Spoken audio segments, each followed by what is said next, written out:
ఇది మట్టి.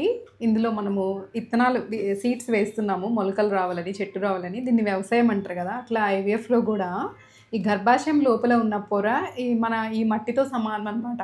సో, పొర మంచిగా మనము ఎరువు వేసుకొని, దున్నుకొని మంచిగా తయారు చేస్తారు కదా! సో, డాక్టర్స్ గూడా గర్భాశయం లోపల పొర గూడా మంచిగా తయారు చేస్తాం. వాస్కులారిటీ బావుందా? పొర థిక్‌నెస్ ఎట్లా ఉంది? ఇవన్నీ చూసుకుంటాము. డాప్లర్స్ అన్నీ చూసుకొని పొర అంతా మంచిగా తయారైన తర్వాత మనము ఈ బేబీని తీసుకొని బేబీ అనేది గర్భాశయం లోపల పెడతాము.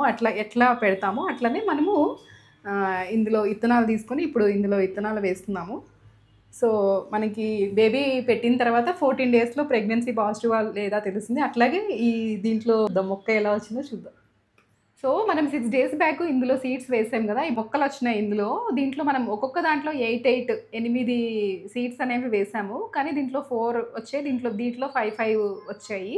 సో, వచ్చే మొక్క అనేది ఒక సీడ్, ఒక ఇత్తనం, ఒక క్వాలిటీ ఎలా ఉంది, అలాగే మట్టి క్వాలిటీ మట్టిలో మంచిగా ఉందా, దానికి వాటర్ సరిగ్గా ఉందా లేదా, మట్టిలో న్యూట్రిషన్స్ అన్నీ ఉన్నాయా లేదా అనే దాన్ని ఆధారపట్టి మనకి మొక్క వచ్చింది. సేమ్ అలాగే ఐవీఎఫ్‌లో గూడా మనము బేబీ ట్రాన్స్‌ఫర్ చేసినప్పుడు బేబీ యొక్క క్వాలిటీ ఎలా ఉంది అంటే బ్లాస్టోసిస్ట్ క్వాలిటీ ఎలా ఉంది, అలాగే గర్భాశయం యొక్క పొర క్వాలిటీ ఎలా ఉంది, పొర వాస్కులారిటీ బాగుందా, పొర థిక్‌నెస్ బాగుందా అనే దాన్ని బట్టి మనకి ట్విన్స్ అవ్వడమో, సింగిల్ అవ్వడమో, 2 బేబీస్ క్వాలిటీ బాగున్నాయి, అలాగే పొరలో అంతా బాగుంది అంటే 2 బేబీస్ అతుక్కొని మనకి ట్విన్స్ కవలలు అవుతారు.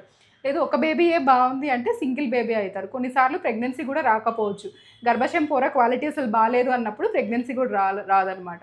సో, అన్ని ఫ్యాక్టర్స్ మీద ఆధారపడి మనకి ఐవీఎఫ్ సక్సెస్ అనేది ఉంటది.